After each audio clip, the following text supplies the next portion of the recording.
Proclamez l'évangile à toute la création. Alléluia, alléluia. Nous proclamons un Messie crucifié. Il est puissance de Dieu et sagesse de Dieu.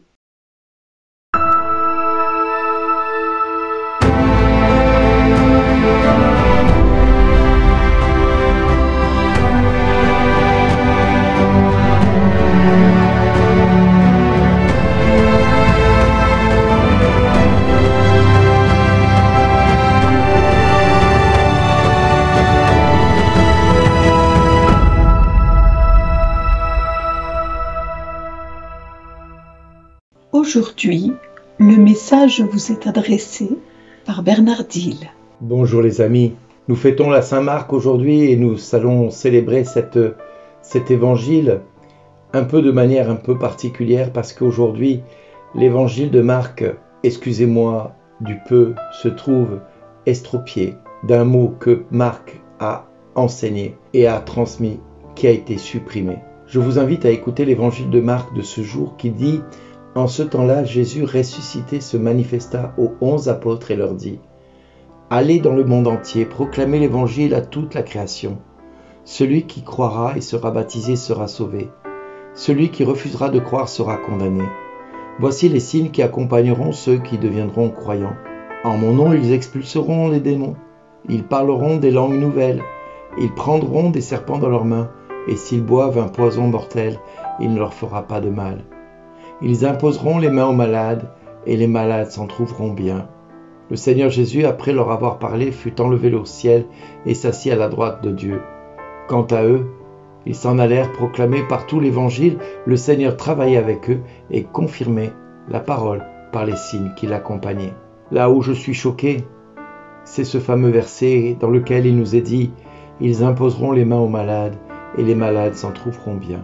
Dans toutes les traductions que j'ai eues jusqu'à ce jour, elles parlent de la manière suivante. Ils imposeront les mains aux malades et les malades seront guéris.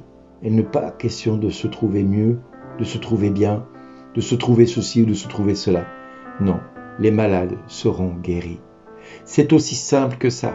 Mais pour l'Église, malheureusement, aujourd'hui en son sein, il y a des hommes qui pensent que parler de guérison est un scandale. Et il y a quelques jours ou quelques heures, je vous disais que ceux qui vous diront qu'ils ne croient pas en la guérison ne sont pas forcément les bons bergers, les bons pasteurs, qu'il ne faut pas les écouter.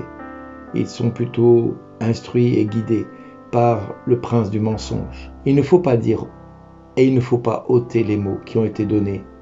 Quiconque ôtera ne serait-ce qu'un point sur un i ou une virgule n'héritera pas du royaume de Dieu.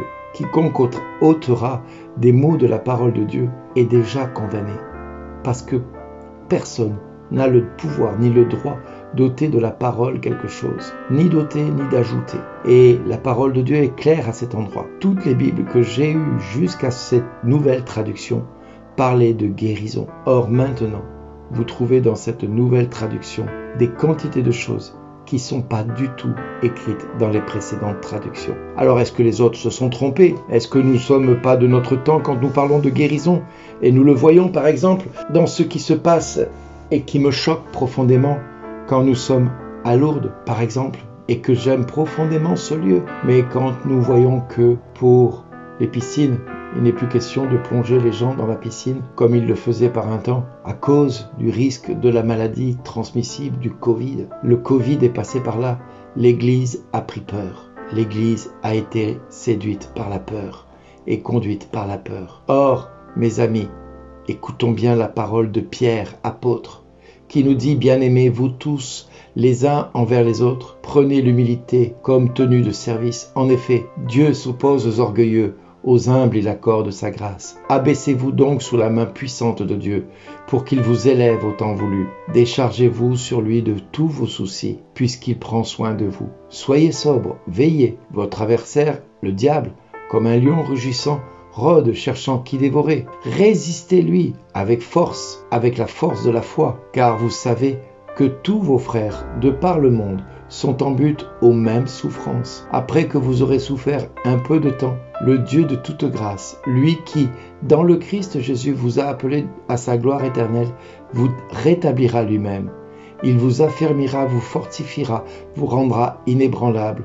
À lui la souveraineté pour les siècles des siècles. Amen. Par Sylvain, que je considère comme un frère digne de confiance, je vous écris ces quelques mots pour vous exhorter et pour vous attester que c'est vraiment par la grâce, dans la grâce de Dieu, que vous tenez ferme. La communauté qui est à Babylone, choisie comme vous par Dieu, vous salue, ainsi que Marc, mon fils. Saluez-vous les uns les autres d'un baiser fraternel. Paix à vous tous qui êtes dans le Christ. Comme vous le voyez, Pierre parle bien, que le diable rôde cherchant qui dévorer. Et il nous faut lui résister avec force et foi. Il nous faut pas craindre d'être en but à toutes sortes de souffrances et de persécutions, parce que nous résistons avec foi et force, et que ce n'est pas un esprit de peur que nous avons reçu, mais un esprit de foi et de sagesse que nous avons reçu. Ce n'est pas la crainte qui doit diriger nos vies, parce que la foi bannit la peur, la foi bannit la crainte, la foi bannit toutes les inquiétudes que nous pourrions avoir. Alors, mes amis, si aujourd'hui j'ose dire que nous devons revenir à la foi primitive des premiers chrétiens, qui étaient capables de dire « ils imposeront les mains aux malades et les malades seront guéris », c'est pour aussi chacun de nous croire et affirmer envers et contre tous ceux qui diraient le contraire. Jésus est vivant, qu'il est assis à la droite de Dieu le Père, qu'il confirme sa parole par les signes qui l'accompagnent, et nous en sommes témoins, tous et toutes, par les miracles que nous voyons dans nos vies, par les guérisons multiples qu'il accomplit, par les prodiges qu'il accomplit. Oui, nous pourrons expulser des démons en son nom, nous pourrons parler des langues nouvelles, nous pourrons prendre des serpents, et je sais de quoi je parle. J'ai la phobie des serpents, et je sais que si un jour je suis amené à prendre un serpent dans les mains, Dieu me donnera la grâce de le faire.